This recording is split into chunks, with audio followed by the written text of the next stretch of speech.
The storming of the Bastille on July 14, 1789, France's equivalent of Independence Day, sent shockwaves throughout the entire country. News of the event spread rapidly, and people in rural areas, especially peasants, became fearful that violence from Paris might spill into the countryside. Although no angry mobs ever left Paris, the peasants armed themselves just in case. And once they were armed, they decided to act. What followed is known as the Great Fear, during which peasants, now armed, attacked manor houses, not to kill nobles, but to destroy the records that upheld the feudal system. They targeted documents detailing how much they owed in taxes, records of their mandatory labor dues, and lists of feudal obligations that had been in place since the Middle Ages. Rather than widespread slaughter, their aim was clear: to end the remnants of feudalism in rural France once and for all. With violence spreading from Paris to the countryside, King Louis XVI yielded and told the National Assembly, "Do whatever you want." The question was, what reforms should they enact? On the evening of August 4, 1789, members of the National Assembly convened to confront the growing crisis. In a dramatic and historic moment, several enlightened nobles took the floor and voluntarily renounced their feudal privileges. These included their noble titles, exemptions from taxes, control over peasant labor, feudal dues, and the special privileges long enjoyed by certain towns and provinces. More members followed, and before the night ended, the Assembly voted to abolish the entire feudal system. A single law summarized the transformation: feudalism is abolished.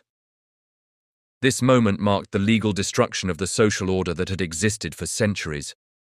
Having abolished the old order, France needed a new foundation. On August 26, 1789, the Assembly produced the Declaration of the Rights of Man and of the Citizen, the new fundamental law of France. Its major principles included: 1. Men are born and remain free and equal in rights. 2. The purpose of political institutions is to preserve natural rights: liberty, property, security, resistance to oppression. 3. All sovereignty resides in the nation. 4.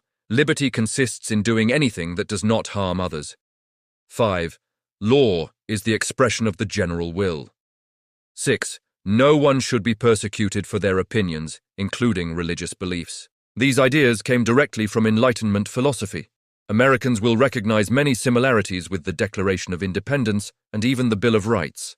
From late 1789 through 1791, the National Assembly worked to create a new constitution for France. The resulting government established a single legislature, a constitutional monarch with limited powers, a restructured administrative system, and placed the French Catholic Church under state control. To many French citizens, and many Europeans abroad, it appeared France was undergoing a remarkable transformation without major social collapse. But in June 1791, everything changed. The stability of the revolution shattered when the king, Queen Marie Antoinette, and their children secretly fled Paris, attempting to reach the Austrian Netherlands. Since Marie Antoinette's brother was the Habsburg emperor, they hoped to find safety under his protection. They nearly succeeded, but were recognized and captured in the border town of Varennes. This event, known as the Flight to Varennes, had enormous consequences. Many French citizens came to believe that the king had never truly supported the revolution and had merely been waiting for an opportunity to escape. At the same time, monarchs across Europe began to see the revolution as dangerous and potentially contagious, increasing international tensions. The failed escape also confirmed widespread fears that the revolution was slipping out of control. Reacting to the king's escape attempt, the Emperor of Austria and the King of Prussia issued the Declaration of Pillnitz.